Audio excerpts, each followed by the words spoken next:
What will I do without you? Thank you so much. So as I was saying, so we may cover some points in too much detail, not too much, but a lot of detail. And some points we may, not so much detail. So that's one point. The second point is that I want to keep it very interactive. Feel free to interrupt at any time, ask questions. If I don't explain properly, keep asking until I get it right. And it kind of reminds me of a situation that happened in Lucknow. They have a lot of these Urdu poetry gatherings. So some poets will get together. There'll be a lot of audience, like, literally hundreds, and they'll each show read their poetry. So one guy came and started reading his poetry, which was really bad. And actually he was plagiarizing. Everybody knew that it's copied from somebody else. So there's a term we use when there's the Urdu poetry sammelan, if you want to call it. It's called irshad. Irshad means once more, once more. So as soon as it's finished, everybody said, once more, once more, once more. So he said, oh, they are really appreciating it. So he said it one more time. And everybody went again, once more, once more. So he did it again, like 4 or 5 times. And finally he said, I'm getting tired. Why you keep saying once more, once more? I've said it 4 or 5 times already. And somebody from the audience said, and we'll keep saying it until you get it right. So this is what I'm inviting you to do. If I don't get the answer right, just keep asking until I get it right. So no hesitation in terms of, whatever questions you have, please ask. We're going to keep it very, very informal. And the only etiquette I'm asking is, if you're not planning to speak, if you don't mind, put yourself on mute.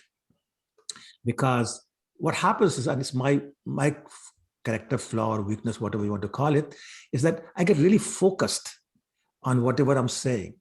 And then even the slightest noise just distracts me completely and I lose the train of thought. So that's the only reason. If you don't mind, if there's a problem with keeping yourself on mute, that's fine. And but I want to assure you that if you're on mute, you don't miss anything. You see the same, you hear the same. We just don't hear the noise in your room. That's all. That's the only difference.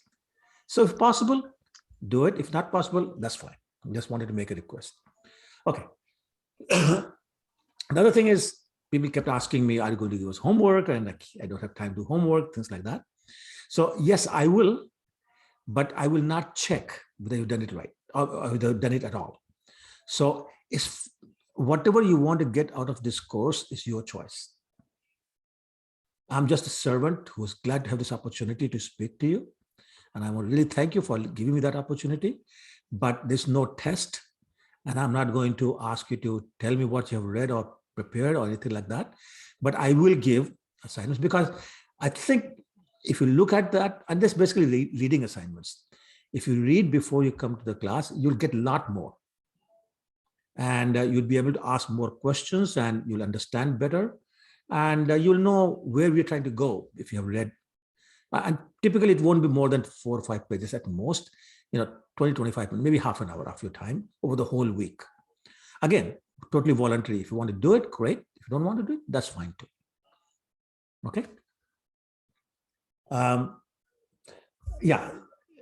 Does everyone have the book? Nectar of Devotion book? Veda based, Prabhuji. I have, Prabhuji. Yes, Prabhu. So I have, Prabhu. If you don't Yes, have it, tell Prabhu. me. Just raise your hand if you don't have it. The one, okay. Prabhuji, I don't have the book, but I have it open in Veda base. Okay, that's fine. That's the same thing. I Okay, don't Twinkle, have the you book. don't have it. Aditi Mataji, that's 3. Yeah. Anybody else? Okay, so everybody else has it. So here's my offer. If you can come to the temple tomorrow, Sunday, I'll have a book for you. Oh, Venkat Prabhu, yes, okay. So I'll have a book for you. And I have, I think, 2 or 3 copies that I can give out free. And if I run out of those, then you can buy it from the temple. I think they're asking for a donation of $15. So it will be very helpful, because from time to time, we'll be reading straight passages from the book. We'll follow the book and we'll be always referring to it, even if you don't read from it. So I think it's very important that if you don't have a book. Now, Meena Mataji, you can, do you know Nandimukhi? Meena Kirpal? Madhu Mataji, can you call Nandimukhi and see if she can get a book from her? Okay, you're on mute. When you talk, you can unmute. That's okay. Prabhuji, I will ask Nandimukhi to give us 2 books, one for Meena and one for me. Okay, great. Because I searched in my Isme, I couldn't find that book exactly. The other books of perfection or devotion and so many other books, but not the exact this one. No problem. No I problem. will ask Nandimukhi to give. Yes. So From then the temple Vancouver, we that's get. why they can Yeah, get from yeah. there. And Venkat Prabhu, Twinkle, and Aditi Mataji, those are the 3. So which one of you can come to the temple? Any one of you can come to the temple on Sunday? I will confirm. I'll send you a text. Okay, sure. And Sure. then I'll confirm. Okay. And if you just can't, let me know. I'll deliver it to your house. That's not a big deal. Okay. Sounds good. Thank you. Sure. And Twinkle, same for you. And Venkat Prabhu, you are in Mississauga somewhere, right, Venkat Prabhu? Yes, Prabhu. So Milton. So yeah, in Mississauga. Okay. So Ashok Krishna Prabhu, can you get him a book? That'll be easier for him. I will. Yes. This I can get him a I'll book. try to get. Okay, so Venkat Prabhu, you just talk to Ashok Krishna Prabhu, you can get the book. Sure. And Twinkle and Aditya, Thank you, I'll take care of you, whichever way you want me to do it. Okay? Thank you, Prabhuji. That's great, super, you're welcome. All right. We're going to try and stay with 1 hour. Every once in a while, I think, we might run over a little bit, so hopefully that would be okay. But once again, if you have to go, you have to go. Just don't have to apologize, just leave. Okay, all right. Any questions before I actually get started? Is this the same book, one book, or different books? One book, Nectar of Devotion, one book. One book. Okay. Okay. Are you using any presentation during the class? So there'll be times when I share the screen, and I'm still debating whether I might send out some handouts by email, in which case you'll have it in front of you, and then I will not share the screen. So either I share the screen or I send you the handouts beforehand. Okay. Okay.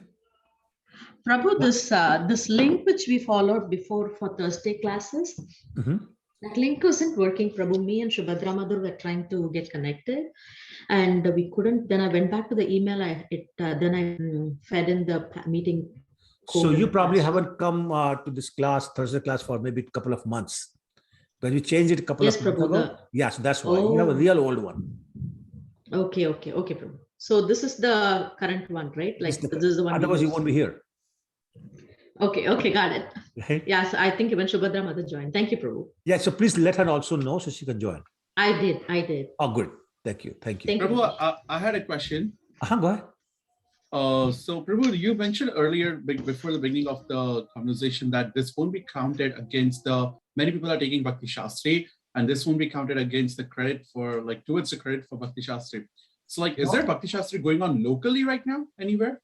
No. Some people say, well, I've taken it, now I'm taking Bhakti Shastris, therefore I should not have to do this course. And I'm saying that won't be the case. Whenever you do Bhakti Shastri, you'll have to do all 4. Okay, perfect. I just wanted to set the expectation right. Thank you, Prabhu. Okay, thank you. Anybody else? Prabhu, what is the length of the course? Prabhuji, it depends upon how fast we go, but I would guess it's at least 1 year. So if that scares you, again, you have a choice. But I can't see it doing it less than 1 year. Because as I said, I want to do it properly. I don't want to go at the Bhakti Shastri speed. And I just want to make sure that we understand whatever we are covering, all of us. Okay. So I want to allow proper discussions, and hopefully most of you can stay for the year anyway, but let's see. Prabhuji, do you have a book in front of you? Can I look at the contents or what it looks like? Okay, just give me 1 second. I'll get it. Thank you.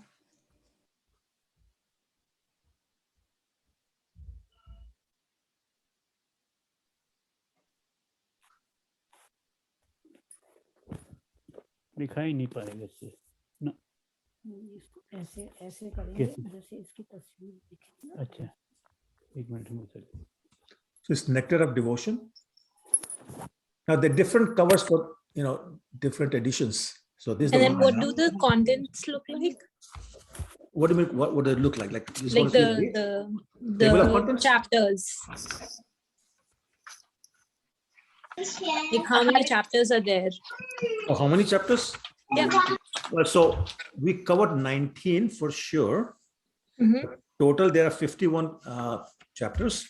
It depends upon how much further we want to go, but 19 is definitely we'll do 19. Okay. Okay. And that's what Bhakti Shastri also covers. But I always feel that, there's so much more nectar after 19 chapters. So once again, at the end of 19 chapters, we'll ask the same question again. Who wants to continue? If you don't want to continue, that's fine. But whoever wants to continue will be welcome to, and we'll cover for the chapters. Okay. Thank you. There is question one. I'm sorry? There is one question whether it is the same that in Hindi Bhakti Rasamrit Sindhu. हाँ प्रभु जी बिल्कुल वही किताब है. Okay, perfect. I have it then. Okay. Thank you. Sure. Any other questions? It's so funny. 2 weeks ago, I was at the temple. I got nectar of instructions. Oh, okay. Yes, that's a thinner one. That's only 11 Yeah. pieces. Yeah. Yeah, that goes fast. Okay. All right. Anybody else? I just want to point out that I cannot see everyone on the screen because there's two screens. So, but when you speak, you'll come in the front. Okay. So, anybody else? So one question I have is, so this is a commentary written by Prabhupada on original Bhakti Rasamrita Sindhu. So how can we get, if we need to refer to the shlokas for that? Is there a way? That's what I will do in this class. Okay. And also there are books. You can get Bhakti Rasamrita Sindhu, you can get Nectar of Devotion with commentaries by Srila Vishwanath Chakravarti and Jiva Goswami. That's the one I'll be referring to. That's my reference book. This is my textbook. So a lot of things I cover will be from the other book, including the verses, the translation, commentary, and all that. And that's what's going to take longer than normal. Okay. But I really want us to understand, because, why do Nectar of Devotion if you just want to, rush through it? That's my attitude. Hare Krishna Prabhu, Dhanavad Pranam, Jai Srila Prabhupada. Please accept me, Prabhu. Jai Prabhu, we are going Nectar of Devotion is written by the Prabhupada, right? So Well, we'll continue. Yeah, No, we'll continue commentaries. with the summary of this one, or original things. If there is any points also, is there we'll able to add original Ratha written by the Rupa Goswami. So what is the only we are going to this book only, Prabhu? Is there how it is? So the book that we have from ISKCON, Yes, Prabhu. that is summary of Nectar of Devotion written by Srila Prabhupada. Srila Prabhupada, yes. The summary has been written by him. Okay. In the class, I intend to go beyond that. Okay. And cover some points that are from the book that contains the commentary by Srila Vishwanath Chakravarti and Srila Jiva Goswami. Okay. So I'll be looking at two books. You'll be looking at one book, except some extracts I'll share with you. Okay. You'll have Sure. that. Thank you. Sure, you're welcome. Prabhu, do I have your email address? Yeah, I'll share, Prabhu. Sorry?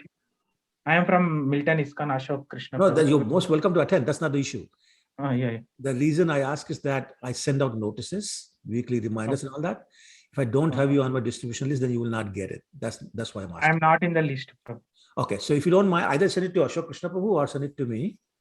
Okay. And I'll include in the list. That way you won't miss anything. Sure. Thank you. Sure. Thank you. Okay. Anybody else? Okay. So let's get started. Sonam, can I ask you to read, chant the glorification of Rupa Goswami? The 4 verses that you have? The Rupa Manjari, Pada Prabhu. Rupa Manjari, yeah. I will. I'll just share the screen from my other. 1 second.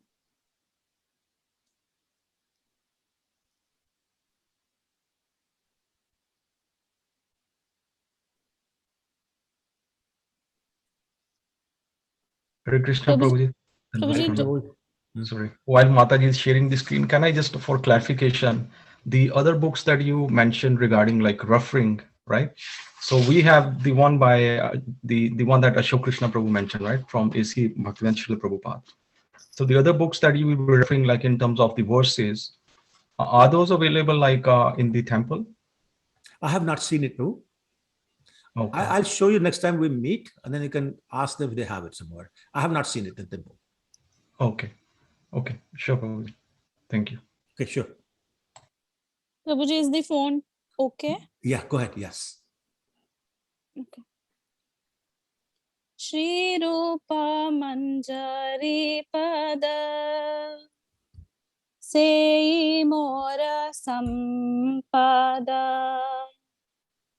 Sei Mora Bhajana Pujana Sei Mora Pranadhana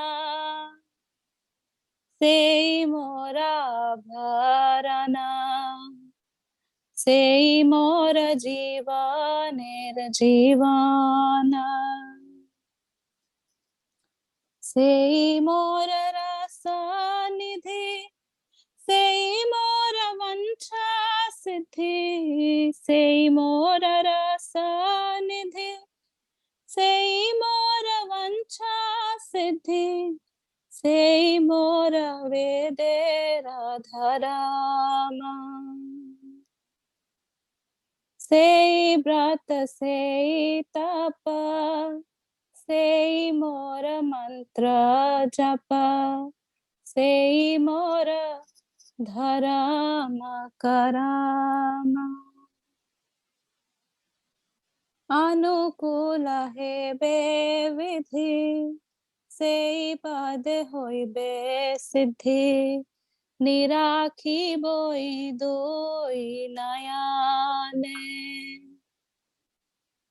Se Rupa Madhuri Rasi Prana Kubalaya Sasi Prabhulita Hebe Nisadine Tova Darshana Ahi Garale Jare Lo Dehi Chirodina Tapita Jivana Haharupa Karo Daya Deho More Pada Chaya Narota Maloi Lo Sarana Iyadha Maloi Lo Sarana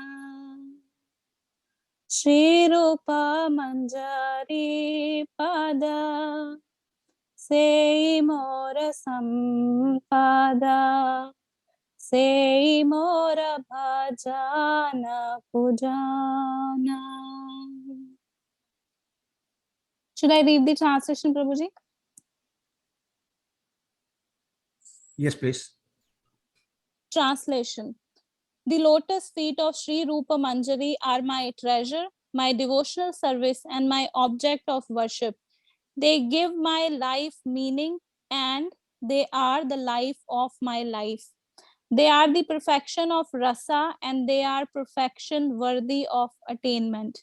They are the very law of Vedic scriptures for me. They are the meaning of all my fasts, my penances, and my silent uttering of my mantras. They are the basis of religion and activities. By the purifying process of favorable devotional service, one will attain perfection and with these two eyes be able to see. His transcendental form is shining like moonlight in my heart, and my heart therefore shines and reciprocates.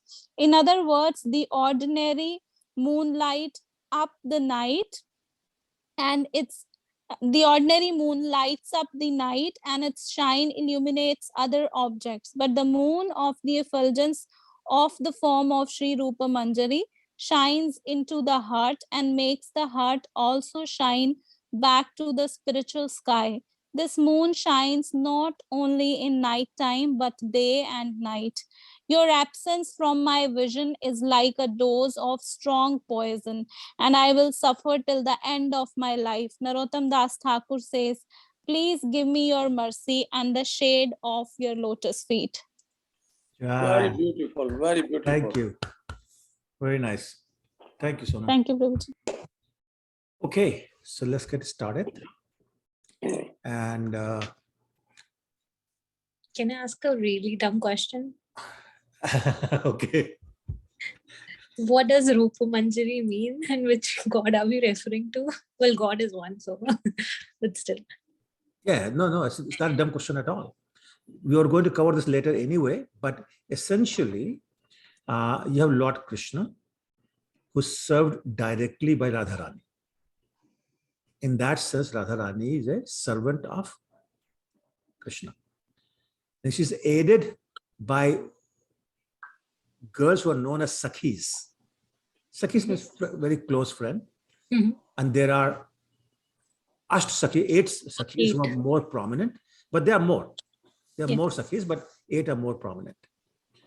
Then these Sakhis are served by younger girls who are known as Manjaris. So let me give you an example. Let's say Krishna is going to have a garland. It is Radharani who will put the garland around Krishna's neck. That's a direct service. However, the Sakhis will assist her in that service by making the garland. Mm-hmm. And the Manjaris will assist the Sakhis to bring the nice flowers so they can make a nice garland. Mm-hmm. So you have the concept of servant of the servant of the servant. They're all very, very close to Krishna. They are very close to Radharani. They're very intimate servants of Radha and Krishna. So the 6 Goswamis that we talk about, including Rupa Goswami, they are actually Manjaris from Golok Vrindavan. They have appeared in the material world as these Goswamis to help us become better devotees. And they have various ways they do that. We'll talk about what Rupa Goswami did. So Rupa Goswami is Rupa Manjari in Golok Vrindavan. So that's why he's being addressed as Rupa Manjari. That is who he is. Now he's taken the form of Rupa Goswami.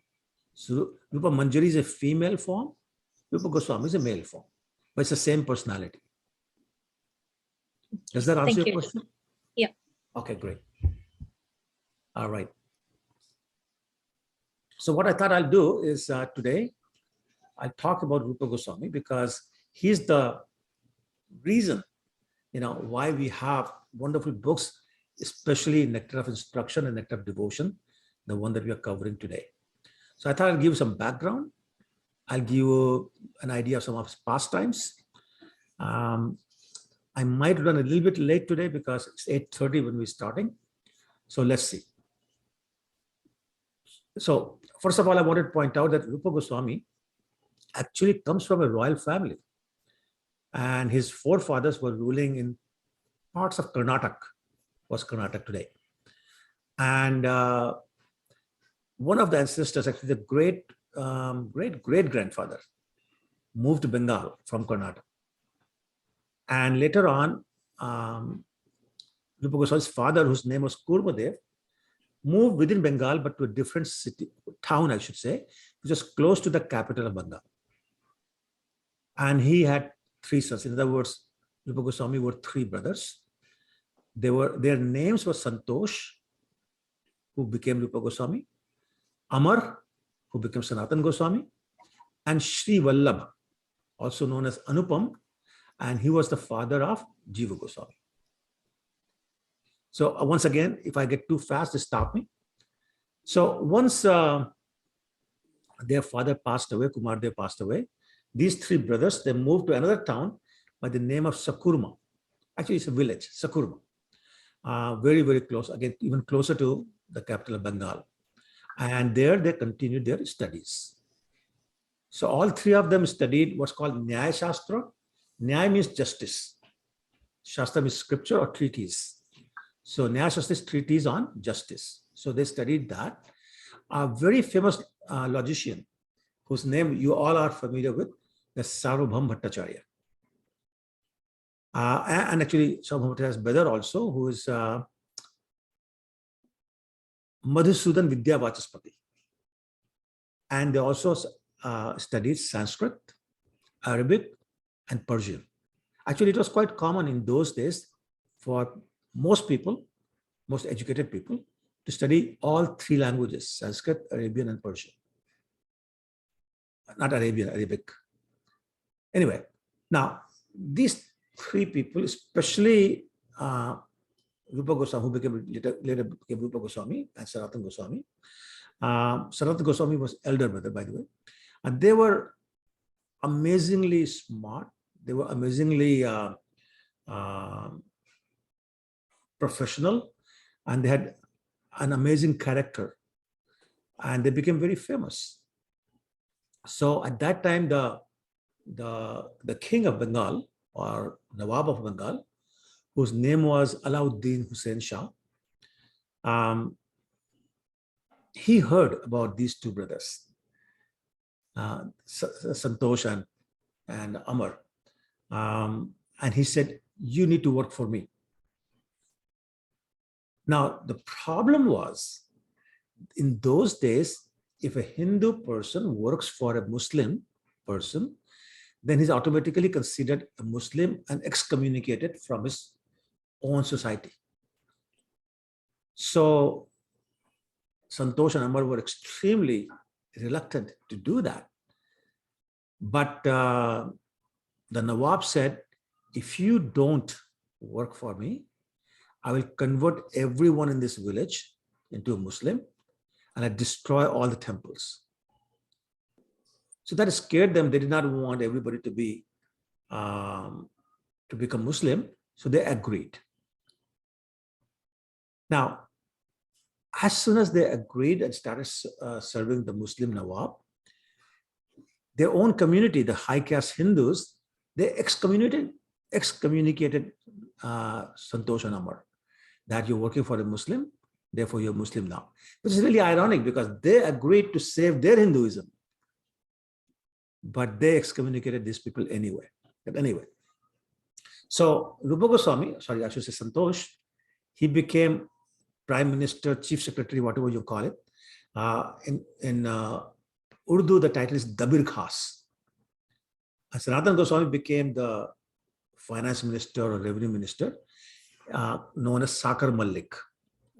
So Sanatana Goswami became Sakar Malik, the Finance Minister, and Rupa Goswami became Dabir Khas, or Prime Minister.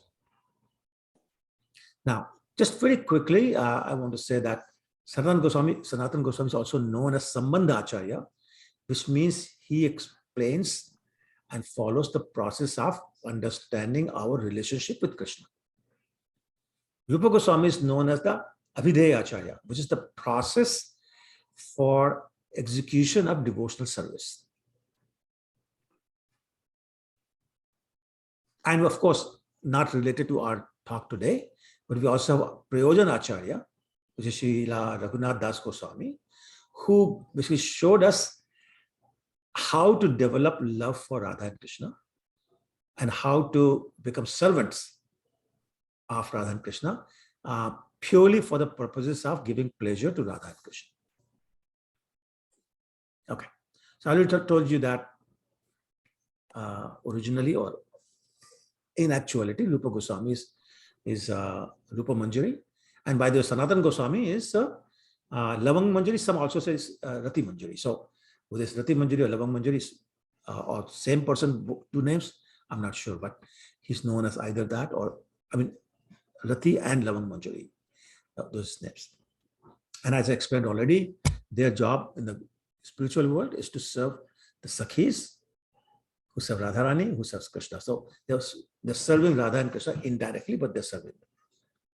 Okay, coming back to present, like their pastime in the material world, Rupa Goswami, Sanatana Goswami, they were the primary disciples of Lord Chaitanya. And they had, as I mentioned, they had started working for the Nawab, but they were not very happy. working for him. And so what they would do is they would invite Brahmins privately or discreetly or secretly to their house. And with them, they'll discuss different scriptures and try to protect and preach the religious principles to the people in surrounding villages and towns. But they did not like the situation. They did not like the fact that they were working for a Muslim king. So they wrote a letter to Lord Chaitanya. Lord Chaitanya at that time was living in Jagannath Puri. And they said, this is our situation. Please tell us what to do. We don't want to work for him. No, we want to come to you. We want to be with you. We want to serve you. So Lord Chaitanya wrote a very interesting letter. I'm sure most of you have heard about that letter. And in that letter, he gave an advice. And he said, don't run away. Stay in your job. But stay like a married woman who has a paramour other than her husband. She continues to serve her husband externally, but in her heart, she's constantly thinking about her paramour.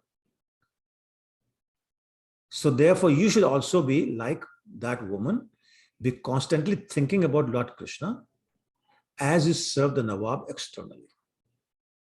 I just want to point out that as long as the paramour is Krishna is fine, somebody other than one's husband is not fine. So I don't want anybody to misunderstand or misinterpret the advice given by Lord Chaitanya. Anyway, so some time went by and Lord Chaitanya decided to go to Vrindavan. And he was traveling, and as people found out that he's going to go to Vrindavan, hundreds of people joined him. So one day he came to a village called Ramkheli on his way to Vrindavan. So he stopped there for the night. I should just point out, just by the way, Ramkheli is also known as Gupta Vrindavan. Gupta means hidden or confidential. And Vrindavan, as you know.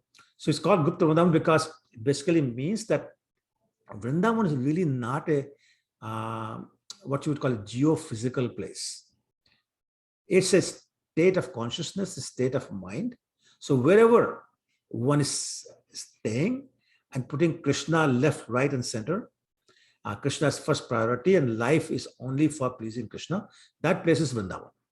So this is known as Gupta Vrindavan, that the pastimes didn't happen there, not manifested pastimes, but it's just like Vrindavan. Anyway, so when Rupa Goswami and Sanatana Goswami heard that their Lord Chaitanya had arrived in Ramkheli, they immediately went to see him, disguised as an ordinary citizen. And they went, and there were a lot of people in the house. They met Lord Nityanand first and introduced themselves, and Lord Nityanand took them to Lord Chaitanya. As soon as they saw Lord Chaitanya, they offered their prostrate obeisances. And immediately, Rupa Goswami offered a prayer that has now become extremely famous. I'm sure every one of you knows that prayer, which is Namo Mahavadanyaya Krishna Prem Padayate Krishnaya Krishna Chaitanya Namine Gaurat Vishe Nama. Excuse me. And at that time, Hare Krishna Prabhu. That is the offering food, right? That prayer is when we offer the food to Krishna. No, that's a Pranami mantra for Lord Chaitanya. Sure. Okay. Sure, Prabhu. Yeah, Prasadam prayer is different. Now, if you're talking about inviting them to the table, then yes. Yes, that is the one. Okay, sorry, yeah. So we have Krishna's prayer, we have mantra, we have Lord Chaitanya's mantra. Yes, we do that. Yeah, that was I was asking. Sorry. Yeah, maybe I misunderstood your question. Okay. All right. So then there was a conversation between Lord Chaitanya and Rupa Goswami, and he asked a very famous, well, now become very famous question. He said, Ke Ami, which means who am I in Bengali? And then, of course, the conversation went on, but I just want to point out that there was a very famous question asked. Lord Chaitanya advised them to leave Nawab's service now, contrary to his previous instruction.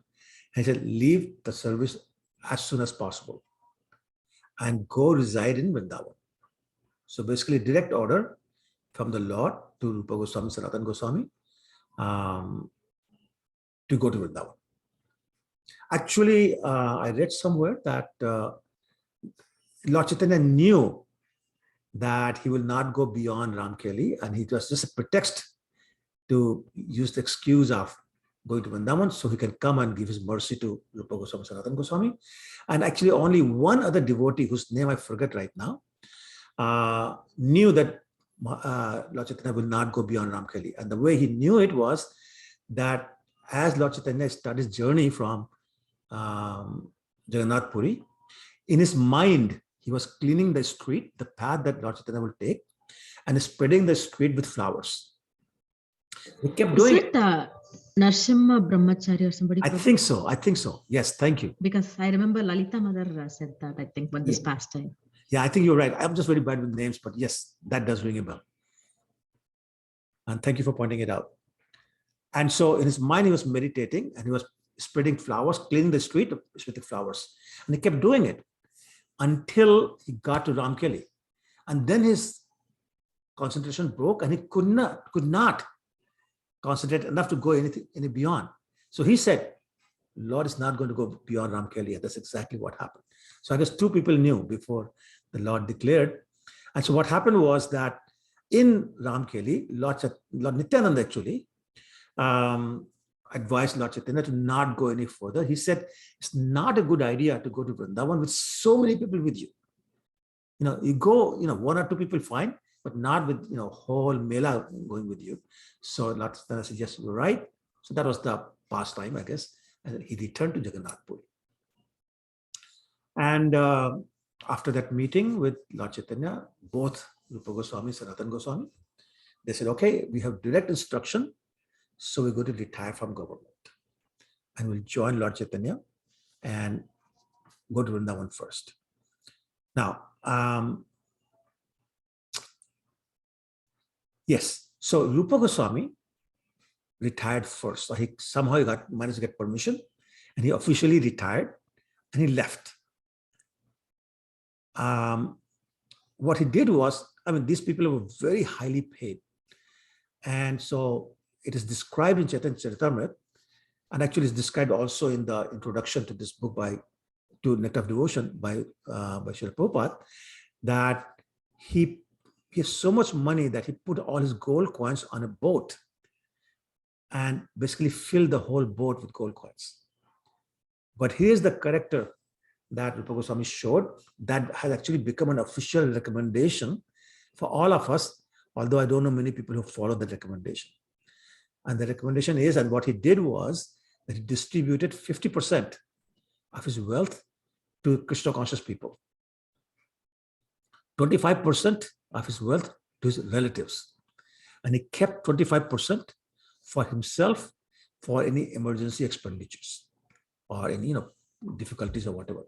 So actually later on, when Sanatana Goswami or Sakar Malik, when he asked for permission to retire, the Nawab refused. He said, I have let one brother go. I'm not going to let you go, so you have to stay. So after a while, Sanatana Goswami pretended to be sick, and for 30 days, he did not go to work. So finally, and in those 30 days, he was staying home behind closed doors, inviting all these scholars and discussing Srimad Bhagavatam with them. So after 30 days, the Nawab sent one of his doctors and said, go take a look. Why is our Sakar Malik not coming for 30 days? How sick is he? Go check. So the doctor went unannounced. He went inside and he saw what's going on. There's all this, number of people sitting there and discussing Srimad Bhagavatam. So he came back and reported as such to the Nawab, who got very angry and put Sanatana Goswami in jail.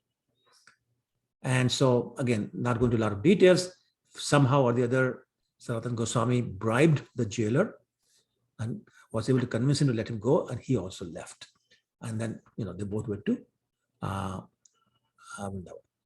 Now, later on, Lord Chaitanya met Rupa Goswami in Prayag, which is what Prayag is the current name and the old name. In between, it was also known as Allahabad. So in Prayag, and there's a place called the Shashwamedh Ghat, which Ghat means something at the bank of the river, which is Ganga. And the Shashwamedh is the name of that place. So there the Lord instructed or preached to Rupa Goswami continuously for 10 days. Has anybody been there, the Shashwamedh Ghat in Prayag? Yes. Okay, good. All right, so it's a nice place, very nice place. And the tree is still there where they sat. And Lord Chaitanya spoke from Srimad Bhagavatam and other scriptures to Rupa Goswami. So actually in Chaitanya Charitamrita, Krishnadas Kaviraj, the author of Chaitanya Charitamrita, says, Krishna Tattva, Bhakti Tattva, Rasa Tattva, Panthasa, Sab Sikhaila Prabhu Bhagavad Siddhant, which means that Lord Chaitanya taught the ultimate limit of the truth about Krishna, Krishna Tattva, about Bhakti, devotional service, Tattva, Rasa Tattva, all the transcendental mellows of love. And then the Bhagavad Siddhant, which is the ultimate conclusion of Srimad Bhagavatam. So all that Lord Chaitanya taught to Rupa Goswami. Now, Srila Prabhupada has written a book called Teachings of Lord Chaitanya. I hope some of you are familiar with that book. And so these teachings are in that book, Teachings of Lord Chaitanya, written by Srila Prabhupada. And then, of course, Rupa Goswami elaborated the teachings that he got from the Lord Chaitanya, by consulting, actually in the prayer for Srila Goswami says, scrutinizingly studied the revealed scriptures. So combine what he learned from Lord Chaitanya with the knowledge in the revealed scriptures, which he studied scrutinizingly, and then wrote his books.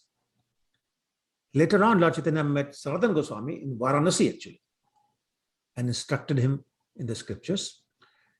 And then, of course, Sanatana Goswami wrote his own set of books. And Lord Chaitanya gave some very specific instructions to both Rupa Goswami and Sanatana Goswami. One was to study the Shastras scrutinizingly, so they did that. To write books, they did that. Third was to find places of Lord Krishna's pastimes in Vrindavan. So of course they did that. Open temples, they did that. And then one that you may not know, and I only found out recently, was to protect the pure devotees living in Vrindavan by all means. And we'll talk about that in more detail a little bit later on. But those are the 5 things, 5 instructions Lord Chaitanya gave. So study the Shastras scrutinizingly, not like a novel. Write books, find places of Lord Krishna's pastimes in Vrindavan, open temples, and protect the pure devotees living in Vrindavan by all means. Both Rupa and Sanatana Goswamis accepted the order as their life and soul. And they, for the rest of their life, they followed it. In Vrindavan, they lived the lives of mendicants. They begged for food in different places in and around Vrindavan, including Mathura. And interesting thing is that after begging in Mathura, every day, Rupa Goswami will circumambulate Govardhan Hill. And not just circumambulate the hill, which is, of course, a great thing to do, but his real goal was to somehow discover his Ishtadev's deity. While living in Vrindavan, they were chanting and sleeping on a different tree every night, and they were writing books. Of course, as you know, Sanatana Goswami found a deity, which is now popularly known as, who knows? Govinda ji. No, Sanatana Goswami. Oh, Radharaman. No. Madan Mohan. Okay, yeah, that's right, Madan Mohan. So Sanatana Goswami found, and there's a whole story about that, I don't have time to get into that, Madan Mohan deity first, which increased the desire and anxiety of Rupa Goswami to find his own Ishtadeva as soon as possible. So one day, halfway through the circumambulating of Golden Hill after begging, Rupa Goswami sat down under a very large tree and was meditating on his Ishtadev. And his mood of separation was constantly increasing and increasing and increasing and increasing. And this day he was feeling some real intense separation, not just from Krishna, but also from Lord Chaitanya. And he was thinking that it's been so many years I've seen the Lord Chaitanya. I have not received any letter from him either. And believe it or not, in those days also the mail service worked. So I mean, of course, the postmen were running on their horses and all that, but they were postmen at that time. And so there was exchange of letters, even in those days, 500 years ago. Anyway, so he was saying, I have not seen my Lord Chaitanya. I have not heard from him. I have not received any letters. So he was feeling serious separation. And so in that mood of separation, he wrote a poem consisting of 8 verses. It's known as, you may have heard about this, Pratham Chaitanya Ashtaka. Pratham Chaitanya Ashtaka, which means the first series of 8 verses about Lord Chaitanya written by Rupa Goswami. And that poem actually is in a book, a larger book written by Rupa Goswami called Stav Mala. Again, some of you may have heard about that book, Stav Mala. Anyway, so he was sitting there and he was crying. He was feeling very morose. He was praying, just in a very miserable condition with that feeling of separation. As he was sitting there praying and crying, a cowherd boy, interestingly named Govinda Das, came and saw the condition of Rupa Goswami, looking so morose, crying so hard and loudly, and his whole body shaking from his sobbing. And he saw that and he felt really bad. So he told Rupa Goswami, Goswami ji, one of your cows has been going to this hill not very far from here, and she goes there, stands there for hours, and she pours her milk in one spot every day, same spot every day, and she cries constantly, just like you're crying now. So as I was saying, Rupa Goswami was in meditation, but when he heard that, his meditation broke. I should point out that, I don't know if you noticed, I said one of your cows, means one of Rupa Goswami's cows. Just want to explain that point.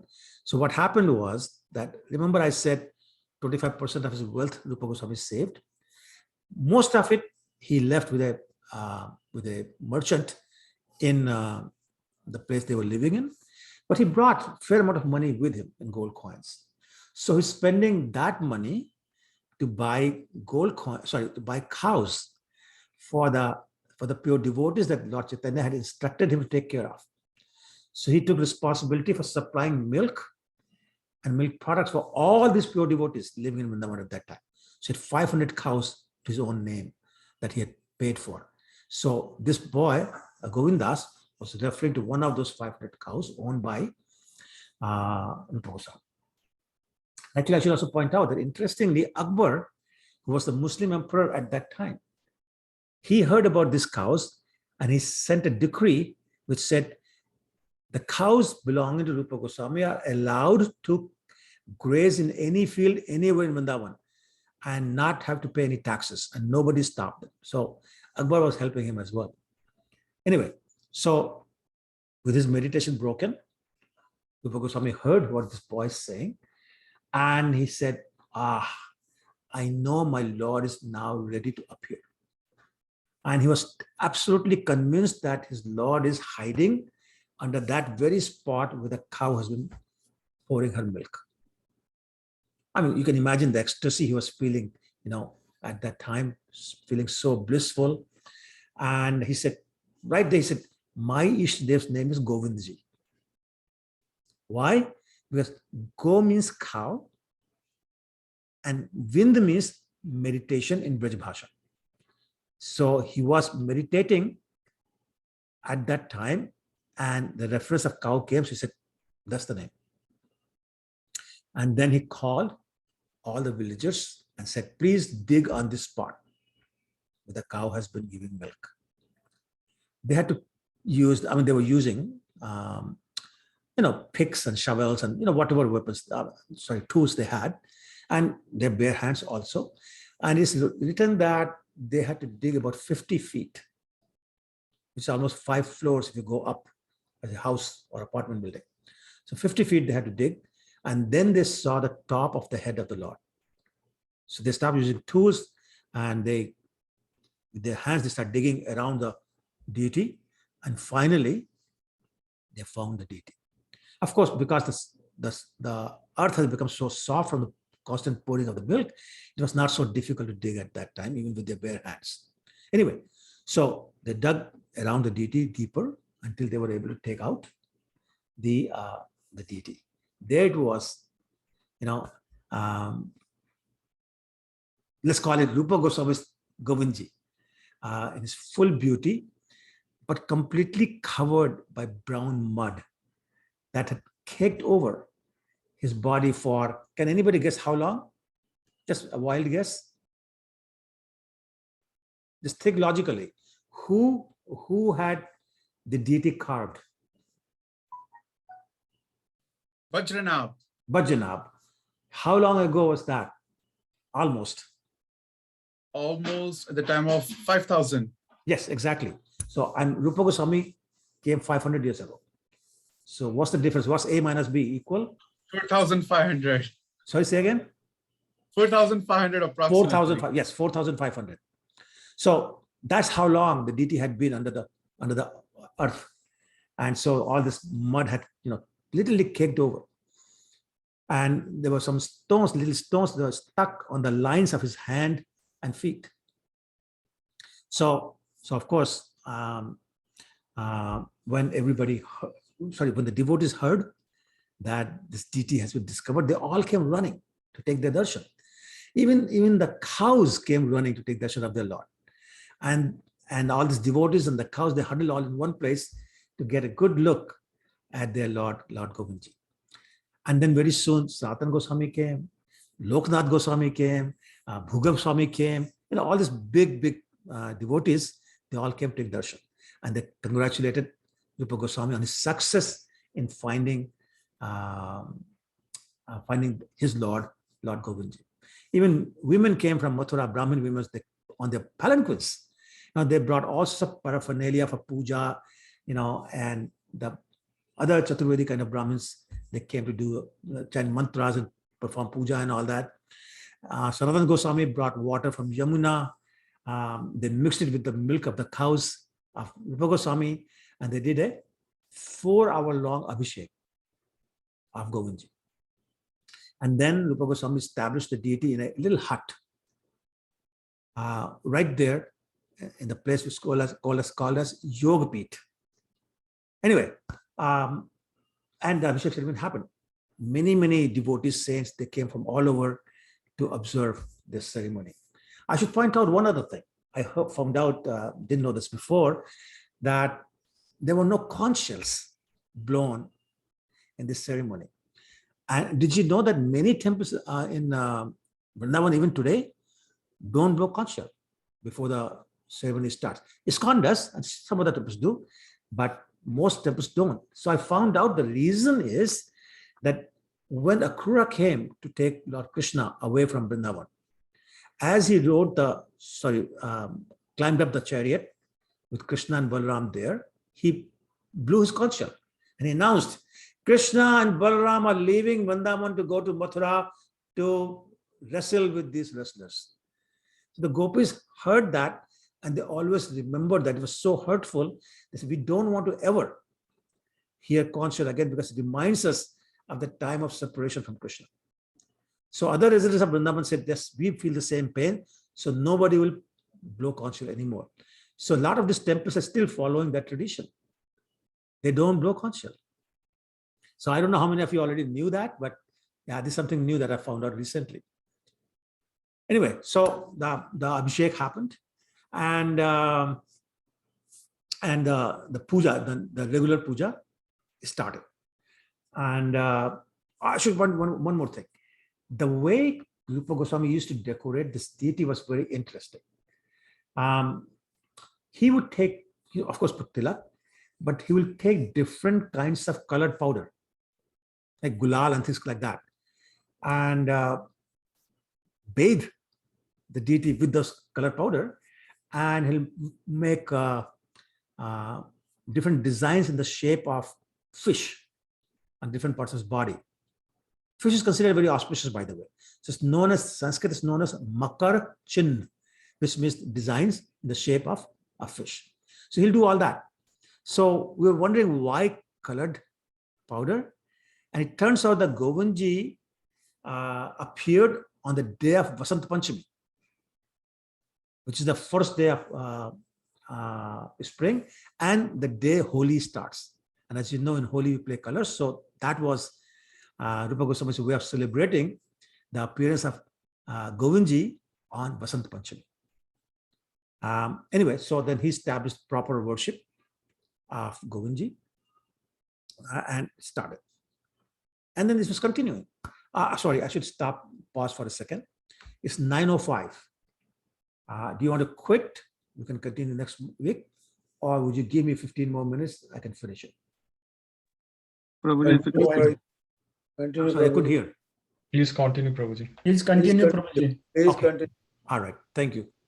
Once again, if somebody has to go, I understand. All right, so thank you very much. I really wanted to continue, to be honest with you, so I appreciate the consent. Anyway, so after some time, Rupa Goswami wrote to Lord Chaitanya, and he told him in that letter that I have finally found the deity of Govindji and have established very elaborate worship of Govindji. And he said, I'm the one who's doing that worship. So he said, the problem I have is that this worship and just, general taking care of the deity of Govindji has got me so occupied that I do not have time to write. So I'm not following one of your instructions. And actually, I also found out that there's a place called Vrindavan Research Institute in Vrindavan, where else, where a lot of these historical documents have been preserved, and they're available, maybe not to general public, but if you have connections, you can go and see. So this letter exists, this letter that Rupa Goswami wrote to Lord Chaitanya. And so next time I go to Vrindavan, I'm going to try my best to see if I can see the letter, but let's see if they will allow me. Anyway, point is, the letter is there. And Lord Chaitanya was, of course, very, very happy to hear that Govindji had been discovered, and that Rupa Goswami was worshipping him so nicely. And he wrote back. He wrote back to Rupa Goswami and said, don't worry, I'm going to send you some help with the worship of the deity, and you should go back to focusing on your writing. Writing is very important. So then Lord Chaitanya turned to a very wonderful, intimate devotee of Lord Chaitanya. His name was Kashishwar Pandit, very intimate associate of the Lord. And of course, pure devotee, what else? And he said, please, Kashishwar Pandit, I would like you to go to Vrindavan and help Rupa Goswami take over the responsibility of taking care of Govindji, worshipping him and all that, so that he can focus on his writing. Well, I mean, you may as well have stabbed Kashishwar Pandit in the heart. And he said, what? What? Why do I need to go to Vrindavan to serve Krishna when I have Krishna right here in front of me? I mean, you are Krishna, aren't you?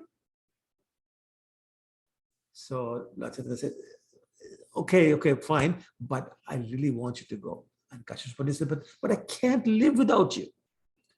So what Lord Chaitanya did was, he gifted Kashishwar Pandit a very old deity of Krishna. This deity was being worshipped in Jagannath Puri. And he said, this deity I'm giving to you, Kashishwar Pandit, is non-different from me. And he said, please take this deity with you to Vrindavan, and you can serve this deity in addition to Govindji, and you'll be like with me all the time. Well, Kashishwar Pandit said, fine. I mean, if that's the case, I get to obey you and I get to keep you at the same time. Sounds like a great deal to me. I'll take it. And he left for Vrindavan. He got to Vrindavan. introduced himself to Rupa Goswami and said, Lord has sent me to help you with the deity worship tasks. Of course, Rupa Goswami was thrilled, and he very happily, very gladly handed over all his deity worship responsibilities to Kashishwar Pandit.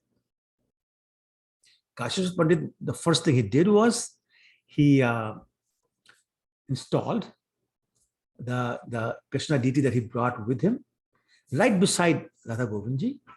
Right beside Govindji, not Radha Govindji yet, Govindji. And he named it Gaur Govindji. Gaur Govindji. Now, those of you who have been to Jaipur in the Radha Govind temple, anybody been there? Okay, so I see only one hand. Wow. So yeah, I would encourage all of you to very highly. Okay, 2, 3. So because the original deities, Radha Govindji, Radha Madan Mohanji, Radha Gopinathji, and this no, not Madanji. That's in Karoli. Anyway, these two, and there's one other deity, I'm forgetting the name. The original deities in Jaipur, they're not in Vrindavan. Huh? I think Radha Damodar, you're right. Sure, thank you. Radha Damodar. So Radha Damodar, Radha Gopinath, and Radha Govindji. Those 3 original deities were taken from Vrindavan, which is a whole other story, to Jaipur. And anyway, so if you go to the Radha Govindji temple, right beside Govindji, on his right is a smaller deity of Krishna, and that is Gaur Govindji, given to Kashishwar Pandit by Lord Chaitanya himself. So, really, really worth going to Jaipur just for that. Anyway, so Kashishwar Pandit took over the duties of worship, and Rupa Goswami was able to focus on his writing. Some time went by, and one day Lord Chaitanya asked Raghunath Bhatta Goswami to also go to Vrindavan and serve Govindji. But he said, you go there, you serve Govindji, but there's one other deity I want you to worship, and that is Srimad Bhagavatam. So I want you to preach Srimad Bhagavatam every morning, every evening in front of Govindji. Don't write anything. Just serve Govindji by preaching his glories from Srimad Bhagavatam and associate with Rupa Goswami and Sanatana Goswami. So the instructions were, go worship Govindji, preach from Srimad Bhagavatam morning and evening in front of Govindji, associate with Rupa Goswami, Sanatana Goswami. Don't write anything. So Raghunath Bhatta Goswami said, fine. So he went there and he started preaching Srimad Bhagavatam. Now, we know in ISKCON some really good preachers, but Raghunath Bhatta Goswami was a breed of, different kind. Nobody ever preached like Raghunath Bhatta Goswami would in those days. His discourses were so scholarly and so full of devotion that even Rupa Goswami, Sanatana Goswami regularly attended his discourses. And devotees and scholars from all over India would come to attend his discourses. To him, to Raghunath Bhatta Goswami, Srimad Bhagavatam was his deity. Nityam Bhagavat Sevaya. Although he worshipped Govindji also, but in his mind, in his heart, his real deity was Srimad Bhagavatam. I should point out that Rupa Goswami, Sanatana Goswami never gave a class, because instructions to them were to research and write, not give classes. So basically the task of preaching was given to Raghunath Bhatta Goswami, and neither of the other 2 Goswamis, Rupa Goswami or Sanatana Goswami, interfered with his service. So what happened one day, Raghunath Bhatta Goswami was giving his discourse from 10th canto, chapter 31, text 1. Anybody can think of offhand? What is that? Very, very good. I'm sorry? Copy Geet, Prabhuji. Yes, Prabhuji. Thank Janmanavarjam. you. Yes, absolutely. So, Jayati Tedhikam Janmana Vraja Shrayata Indira Shashvat Atrahi Daita Dreshyatam Dikshutavakas Tvai dhrita savas tvam vichinvate. So he was explaining this particular verse. One verse was giving a discourse. It just so happened that that day, a Brahmin from Mathura also came to attend this discourse, the discourse by Rupa Goswami, not knowing which verse was going to be there. So he came and sat down to listen, and he noticed that almost everyone sitting in the class had their eyes closed, and some were actually crying, tears flowing from their eyes.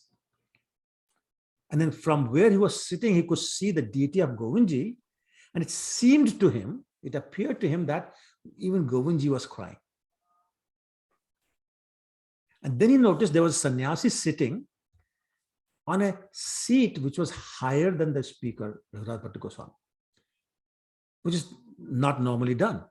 Everybody in the audience is supposed to have a seat lower than the speaker. But this particular sannyasi was sitting in a seat higher than Raghunath Bhatt's seat, who was the speaker. And then this sannyasi seemed asleep, sitting with his back completely erect, but totally asleep. So he asked somebody, now, who is this person sitting on a higher seat than the speaker and looks like he's sleeping? So the person said, no, this is Rupa Goswami. So this Brahmin had heard the name Rupa Goswami. So he said, very interesting, but I was very confused. Like, why would Rupa Goswami be sleeping during the discourse of Srimad Bhagavatam? It didn't make any sense to him. Then he looked more carefully at the face of Rupa Goswami and noticed that Rupa Goswami was not even breathing. Now he got worried. He said, no, he's not sleeping. Maybe he's dead. So he wanted to be sure. So he got a ball of cotton, kapas, they say in Hindi. Well, got a ball of cotton and he put it under the nose of Rupa Goswami. And his logic was that if he breathes, the cotton will move. And then I know that he's alive. But to his surprise, there was no movement of the cotton ball. And he kept it there for 25-30 minutes. And still the cotton ball did not move, which means Rupa Goswami did not breathe out in all that time. And then Raghunath Bhatt Goswami finished his discourse, and everyone, including, as soon as they heard Srimad Bhagavatam ki jai, Govindji ki jai, everybody, opened their eyes, including Rupa Goswami. And at that time, Rupa Goswami exhaled, fairly heavily. As soon as he did that, the air came out of his nostrils. Suddenly the cotton that this Brahmin was holding on his nose burst into flames. The cotton burst into flames. Now this Brahmin was completely bewildered. He says, I don't get it. What's going on? So he asked people, can you explain what's happened? And the explanation he got was that Rupa Goswami was feeling the fire of intense separation in his heart as he heard the Gopi Gita. So he's feeling the separation from Krishna. And therefore, the breath had become so hot from the fire in his heart that when it came out, that hot breath got the cotton to catch fire. That's the glory of Rupa Goswami. So, okay. Sorry, go ahead. Haribo. Haribo, yes. So I did have a lot more material, but I'm going to pause because I want to respect the time.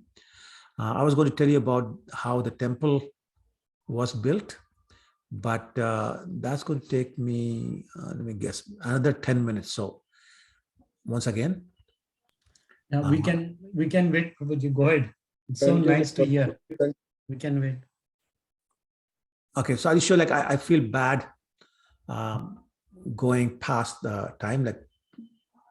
So, don't feel bad, Prabhuji. Can you please continue? We are listening very carefully. Okay. Please continue. Okay. Prabhu, dhyan se sun rahe hain. Very interesting. Okay. Thank you so much. Interesting, Prabhuji, very interesting. Thank you so much. So I just want to talk about the Temple of Govindji, because as you know, it's a wonderful temple, very unique, and with a very unique history, which is what I want to tell you over the next 10 minutes. So at this time, when the Govindji deity was discovered, Humayun was the emperor, Mughal emperor, and he died in an accident. So his 14-year-old son Akbar became the emperor. And Akbar was ruling India from Agra, which is not that far from Vrindavan, by the way. And one of his lieutenants was an Indian king by the name of Raja Man Singh, who was a king of Amer, which later became known as Jaipur, and a very trusted general of Akbar. Actually, some of you may know Akbar had 9 personalities collectively known as Navratna. Navaratna. Yeah. And so Man Singh was one of them. Anyway, and he was such a brave soldier. He had won 67 battles for Akbar. So once there was a rebellion in Bengal, so Akbar asked Man Singh to go and quell that rebellion in Bengal. At that time, Man Singh was stationed in Lahore, which is now in Pakistan. So he left that place, and on his way to Bengal, he stopped in Mathura, where one of his platoons was stationed. So he wanted to collect them also on his way. So was in Mathura, one of his, I guess, lieutenants advised him to go get blessings from Rupa Goswami. So from Mathura, Raja Man Singh went to Vrindavan. But first he went to take darshan of Govindji. And so at that time, Govindji was, the temple was like in a hut that Rupa Goswami had built, constructed, I should say, with the help of his disciples. So it's just very, very small hut, very ordinary place. So when Raja Man Singh took the darshan, he was, I mean, talk about being mesmerized by the Lord's beauty. He was totally taken. I mean, you know, like they say, can't take my eyes off you. So that was the situation with Raja Man Singh. And he vowed at that time, and he said, my dear Lord Govindji, if you bless me to win the battles in Bengal, I will come back and build the most beautiful temple for you. And after that, he went to Rupa Goswami. And the funny thing happened, as soon as he saw Rupa Goswami, he recognized him. He recognized him as the former prime minister of Nawab Hussain. But, so I'm sorry, so they had a nice conversation. But for whatever reason, Man Singh did not tell Rupa Goswami about the vow he had made in front of Govindji to construct a temple for him. And he went to Bengal, and he was very successful in crushing the rebellion. He came back, and then one day he went to meet, I think about a month after he came back, met Akbar and narrated to him the whole story and how he won and all that, and everything was quiet in Bengal now. And as he was explaining, you know, his success in Bengal, he also mentioned to Akbar that he had gone to get the blessings of Rupa Goswami and blessings of Govindji, and how he had made a vow in front of Govindji to construct a beautiful temple if he won the war in Bengal. Akbar actually was happy to hear that, and he approved Man Singh's desire to construct a temple, and he immediately made a decree granting 135 bighas of land. Now, 1 bigha is 84 acres, as far as I understand. So multiply 135 by 84, you get that many acres, almost 12,000 acres for the construction of the temple of Govindji. Exclusively for him, nothing else, nobody else, nothing else. And he also made another decree which said that in future, any taxes from this land should be used only in the service of Govindji. This is a Muslim emperor doing that. And actually that decree is also in the research institute, so I'm going to try and see that once I go there, if I get the permission. Anyway, so having received all that, Man Singh went back to Vrindavan. He met Rupa Goswami, told him the whole story, all the way up to up to Akbar, giving his permission and granting all this land and, you know, exemption from tax and all those kind of things. And he said Akbar has agreed to honor my vow to construct a temple for Govindji. Now, interesting reaction. Rupa Goswami was very happy with the small temple he had for his deity Govindji. And he said, I don't want to change that because my Lord likes natural setting. So he wants the natural trees, he wants the natural grass, he wants the natural flowers, on and on and on. So if he said, if you build the temple, you'll cut the trees, you'll destroy the nature. I don't think my Lord would like that. So he didn't agree. But Man Singh had taken the vow in front of the Lord. So he kept begging Rupa Goswami to agree, kept asking him to agree. And finally, Rupa Goswami said, okay, fine. If you really want to do that badly, go ahead. Now, so where to build the temple? It's a very interesting story about that. Man Singh decided to build the temple right on the Yog Pit, which is the hill where the cow used to pour her milk. So why is that? It turns out that the Yog Pit, that little hill where the cow used to pour her milk, is in the shape of Kurma, the tortoise incarnation of the Lord.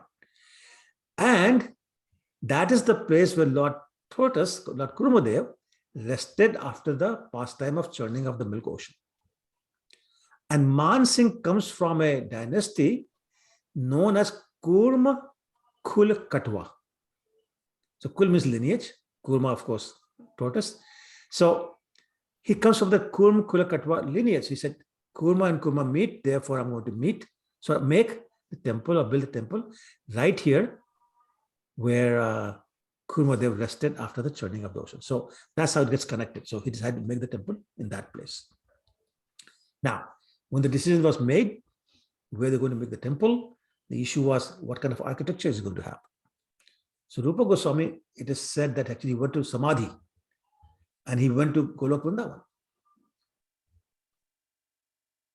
to see what kind of temple should be built.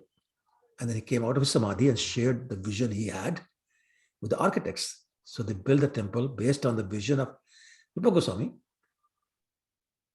Akbar gave 13 lakh rupees for the construction of the temple. Now, 13 lakh rupees today sounds like nothing. Like in dollars, I think you're looking at $20,000, which is nothing.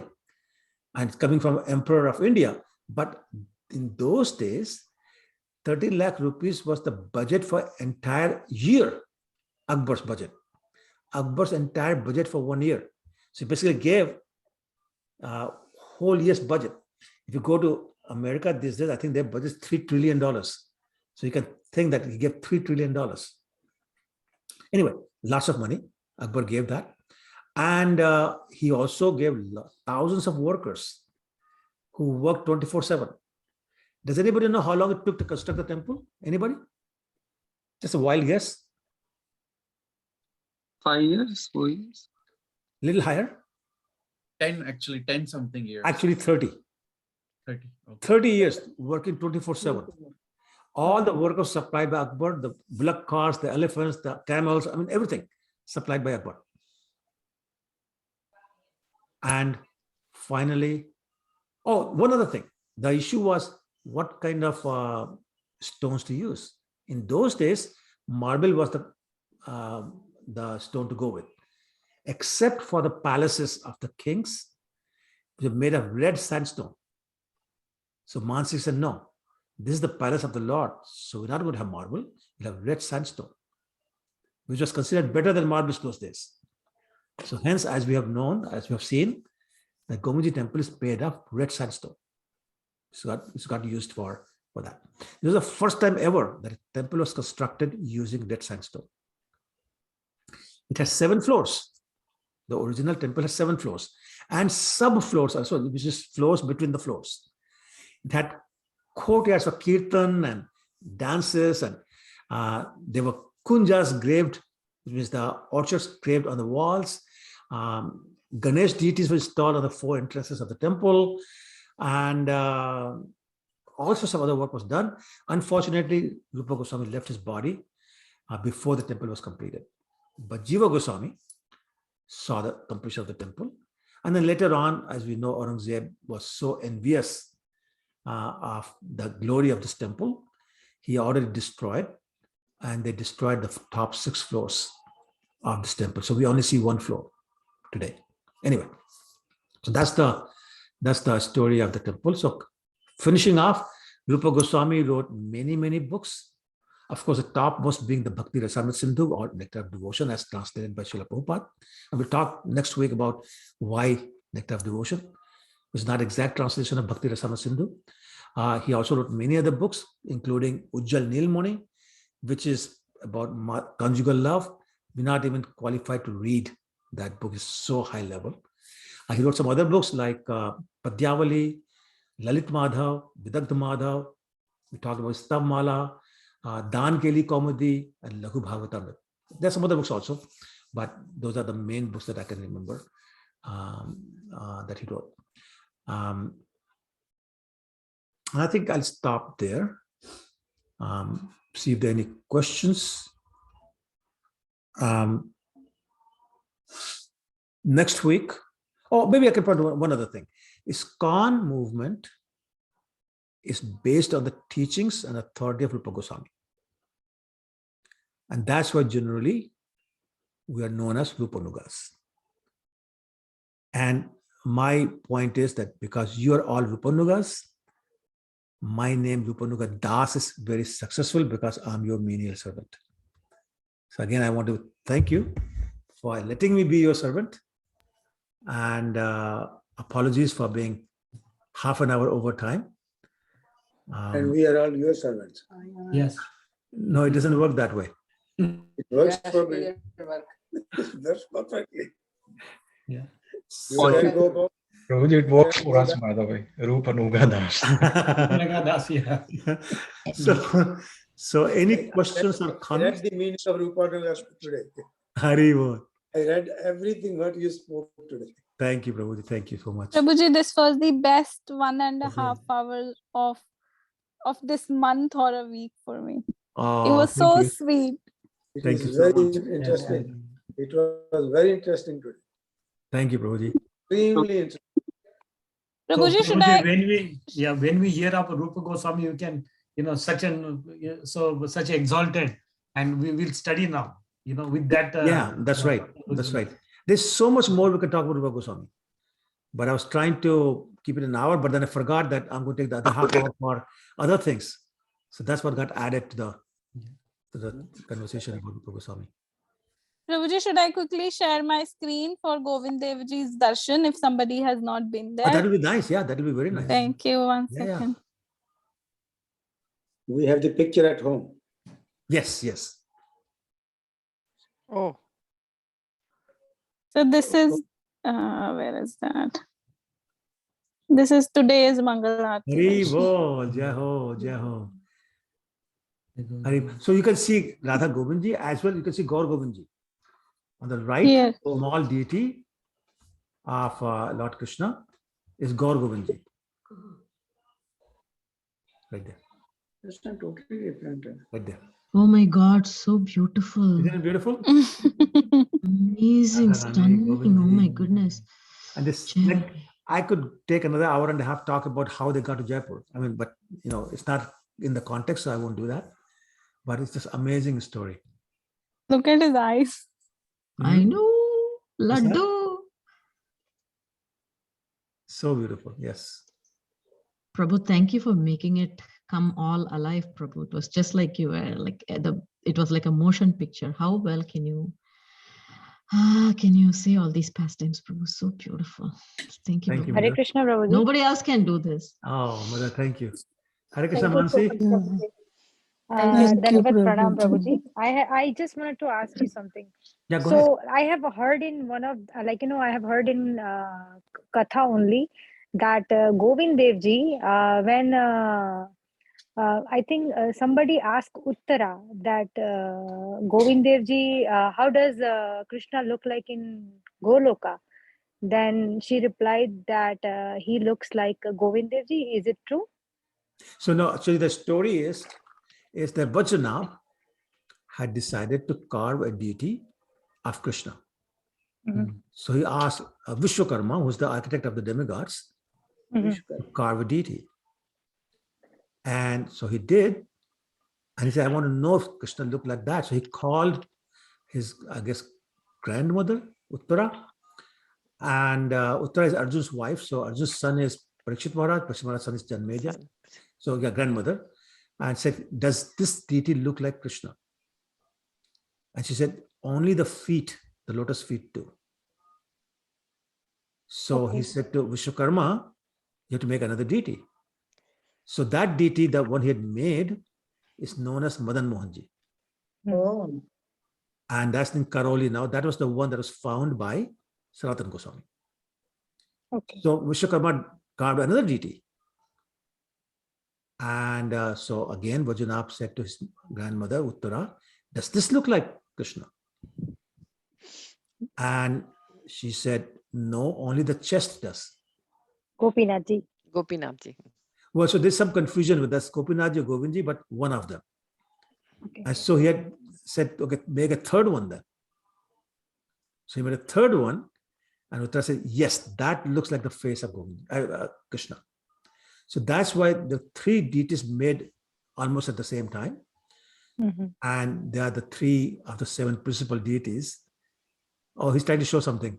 Damodar Charan, you're on mute. That is Gopinath. So that's Gopinath is the chest or the face? No, it's actually the face. It's the darshan right now. So the pujari over there sends me darshan every day. Oh, okay. No. So, okay. Thank you. Yeah. So that's just take darshan of that also. Just put on again. Just bring it to your right. Okay. Yes, that's better. Now you can see better. Jai Shri Radha Gopinath Ji ki jai. Thank you, Prabhu. Thank you for sharing that. So and that's why they say that if you're going to go to Jaipur, go to Karoli first. Karoli is the place where the deity of Radha Madan Mohanji. Radha Madan Mohanji.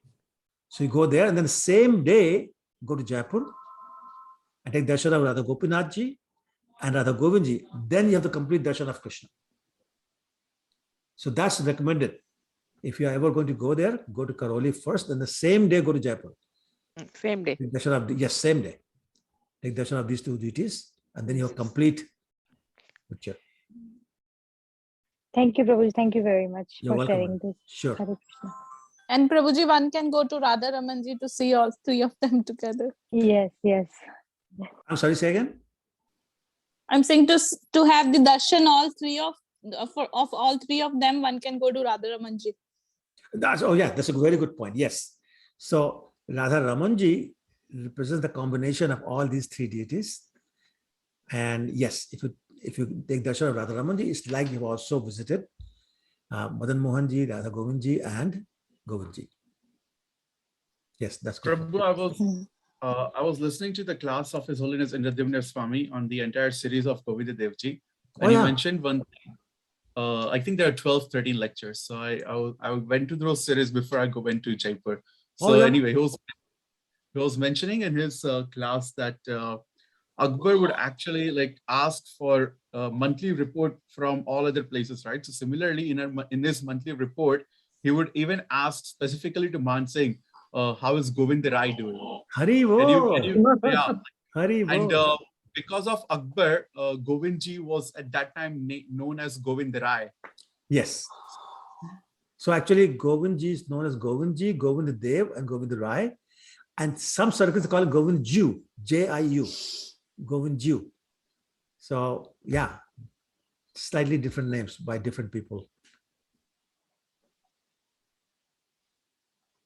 Okay, any other comments or questions? Prabhuji, what are the other, like you mentioned 7 principal deities, right? So 3 you mentioned. Yes, 3. so Radha Ramanji is another one. 4, yeah. Baki Bihari is another one, that's 5. Radha Gopinath Ji is there. Sorry, that's included. And the other 2 are Radha Vallabh. Is it Damodar Prabhu? Radha Vallabh and Radha Damodar. Okay, thank you, Prabhuji. Yeah. Some says Radha Shyam Sundar, Radha Damodar. So one of them. And actually, Radha Vallabh Ji has a very interesting story also. This deity of Radha Vallabh Ji was given by Lord Shiva in Satyug to a devotee by the name of Atmadev. And this whole story about how it stayed in Vrindavan, but that's how old this deity is. Prabhu, take one class for each deities one time, Prabhu. Yeah, sure. I mean, I would love to do that because there's so much nectar in those stories. It's just that you just have to be careful about not getting tired of listening to me. Where do you learn all this? Different books, different lectures, Mataji.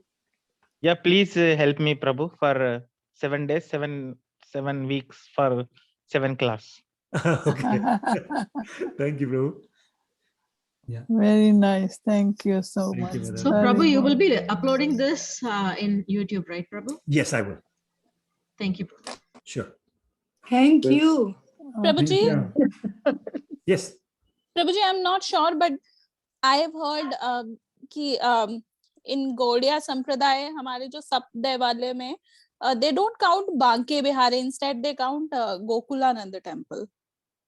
Banke Bihari is not there. Yeah, so they say It's Madan Mohan ji, Govind Dev ji, Gopinath ji, Gokulanand, Radha Shyam Sundar, Radha Damodar, and Radha Raman. Sorry, what was the last one? So Radha Raman. Radha Raman ji. Yeah, Okay. so Banke Bihari they usually don't count. I'm not sure if that's all right. So that's good to know. Thank you. Prabhu, actually, there is a bhajan called Radha Krishna Diti something. Srila Rupa Goswami Prana Dhana Hey. Yes. Yes. Yes. In that bhajan, which is actually Radha Baki Bihar is also mentioned as the Gaudiya deity. So there is a little bit confusion always on that. Well, I mean, it's definitely Gaudiya deity because Haridas Thakur discovered the deity. So I mean, he's very much Gaudiya. And but I wasn't sure whether the 7 that we talk about is included or not. It doesn't really matter, to be honest with you. They're all very, very important with amazing pastimes with each one of them. And that's all that counts.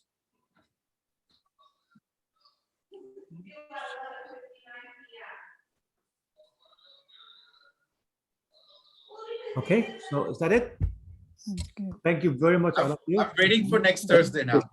Yeah, that's what I was about to say, egarly waiting for next Thursday. Thank you, me too. Thank you, Prabhuji. All right, thank you so much. Hare Krishna, Prabhuji.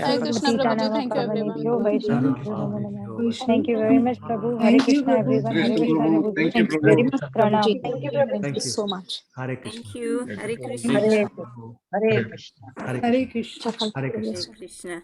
Yeah. Hare Krishna, Prabhuji. Thank Hare Krishna, Prabhuji. Hare Hare Krishna. Krishna. Hare Krishna, everyone. Hare Krishna, Pitashri. Hey, are you here? That's great. Hare Krishna. Yes, Pitashri.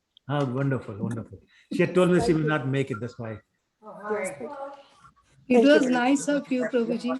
Thank you. Oh, thank you, Mother, for coming. That's nice. Very nice. Of course. So we don't want to like miss this one. Thank you very much. Okay. Hare Krishna. Thank you. Hare Krishna. Hare Krishna. Hare Krishna, Prabhuji. Thank you once again. Good Very night. welcome. Thank you for that song. Prabhuji, I have a question. Do we have some time? I have time. I don't know about others. So if others need to go, you can go and you can stay. Yeah. So Prabhuji, the question is that how are we actually going to do this class? We have to read it before, or how? Yeah. So when there's a need to read, I will send you assignment beforehand. Okay. If you get an email from me, then you know you have to read something. And today, the way you took the class, was it like how many pages did we do it? It's random, and so that I can go back. This part was not from the book. This part was about the author of the book. So it's from other places. Okay. All right. I think there was maybe 4 lines that I took from the book, which talked about the distribution of money, distribution of wealth. That was from the book. Other than that, it was all outside the book. Prabhu, if you don't mind, can you please send the link for this class, Prabhu?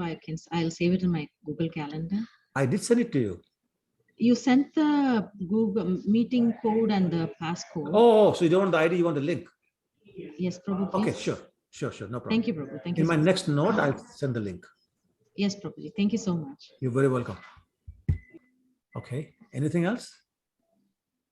No, Prabhuji. All right, then. Thank you so much. Hare Krishna, everyone. Thank you. Hare Krishna.